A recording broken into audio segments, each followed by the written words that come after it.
হিমালয়ের কন্যা পঞ্চগড়ের দেবীগঞ্জে করতোয়া নদীর তীরে গড়ে উঠেছে এক শান্ত স্বর্গ ময়নামতির চর। সবুজ গাছের সারি, ঠান্ডা বাতাস আর পাখির গান মিলে এখানে প্রকৃতি যেন নিজেই গল্প বলে। আমি এখন ময়নামতির চরের মেঠো পথ দিয়ে হাঁটতেছি, দেখতে পাচ্ছেন। আর এখানকার ছায়ানিবিড় পরিবেশ আমি ভাষায় বলে প্রকাশ করতে পারবো না যে কতটা সুন্দর। আর পাশে দেখতে পাচ্ছেন যে করতোয়া নদী। আর আপনারা এখানে আসলে একসাথে তিনটি জায়গা উপভোগ করতে পারবেন: চর, করতোয়া নদী প্লাস চা বাগান। দেখতে পাচ্ছেন ছোট ভাইরা এখানে ঘোরাঘুরি করে এবং তার পাশাপাশি এখানে ঘুড়ি উড়ায়। লাল শাড়ি পরিয়া কন্যা রক্ত আলতা পায়।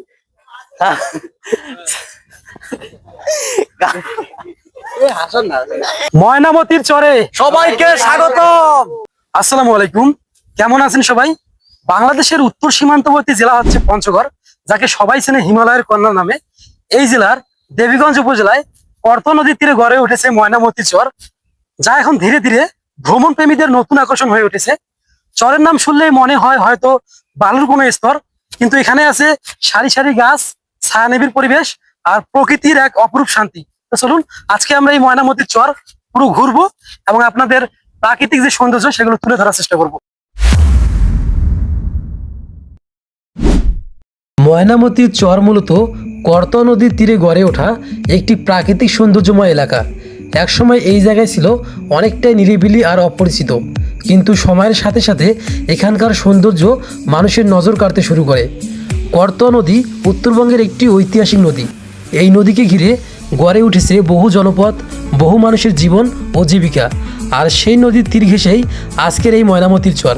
এখানে আসার পর প্রথমেই যে জিনিসটা চোখে পড়ে সেটা হলো চারদিকে ছড়িয়ে থাকা অসংখ্য গাছপালা, বড় বড় গাছ, ছায়াঘেরা পরিবেশ আর ঠান্ডা বাতাস পুরো জায়গাটাকে অনেক শান্ত করে তুলেছে।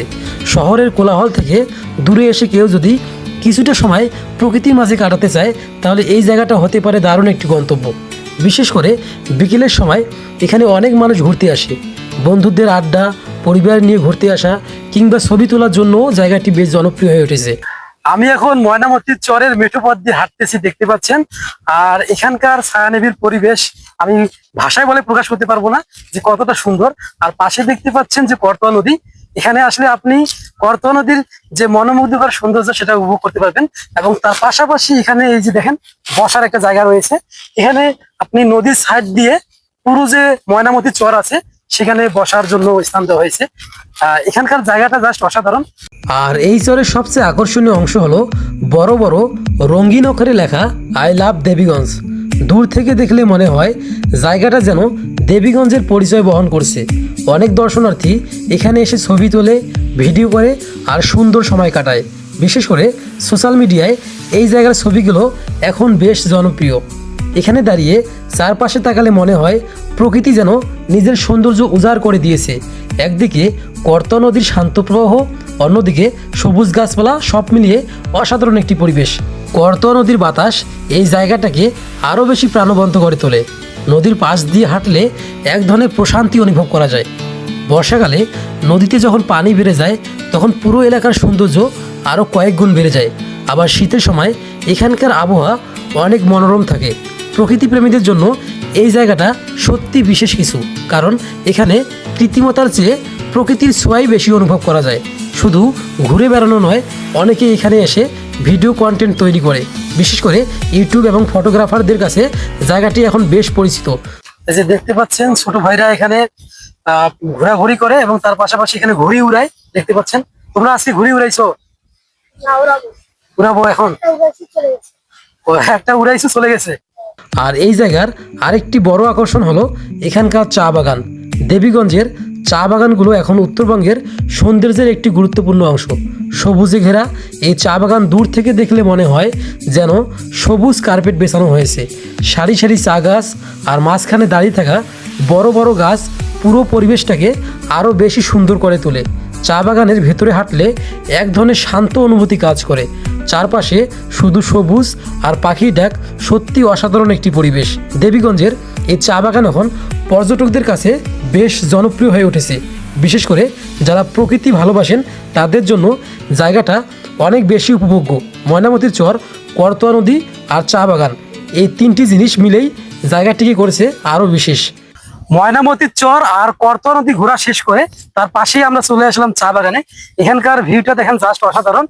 আর আপনারা এখানে আসলে একসাথে তিনটি জায়গা উপভোগ করতে পারবেন, চর, করতোয়া নদী প্লাস চা বাগান। তো আপনারা আসুন, এখানে আসবেন, সুন্দর সময় উপভোগ করতে পারবেন এবং প্রকৃতির সাথে বলতে গেলে একটা ঘনিষ্ঠ সময় পার করতে পারবেন। Ready, start. লাল শাড়ি পরিয়া কন্যা রক্ত আলতা পায়, আমার চোখের জল মিশাইলা দিলা না বিদায়। এখানে এলে একই সাথে নদী, চর আর চা বাগানের সৌন্দর্য উপভোগ করা যায়, যা খুব কম জায়গাতেই একসাথে দেখা মেলে। দেবীগঞ্জের মানুষদের কাছে এই জায়গা শুধু একটি ভ্রমণ স্পট নয়, বরং এটি তাদের গর্বের একটি অংশ। দিন যত যাচ্ছে ততই মানুষ এই জায়গা সম্পর্কে জানতে পারছে আর পর্যটকদের আগমনও ধীরে ধীরে বাড়ছে। তবে এই সুন্দর জায়গাটিকে রক্ষা করার দায়িত্ব আমাদের সবার। প্রকৃতির সৌন্দর্য ধরে রাখতে হলে পরিবেশ পরিষ্কার রাখা খুব জরুরি, যেন আগামী দিনেও মানুষ এই ময়নামতির চর, করতোয়া নদী আর চা বাগানের সৌন্দর্য উপভোগ করতে পারে। তো এটাই ছিল দেবীগঞ্জের ময়নামতির চর, করতোয়া নদী আর সুন্দর চা বাগান নিয়ে আজকের ছোট্ট ভ্রমণ। তো ভিডিওটি ভালো লাগলে অবশ্যই লাইক, কমেন্ট এবং শেয়ার করবেন।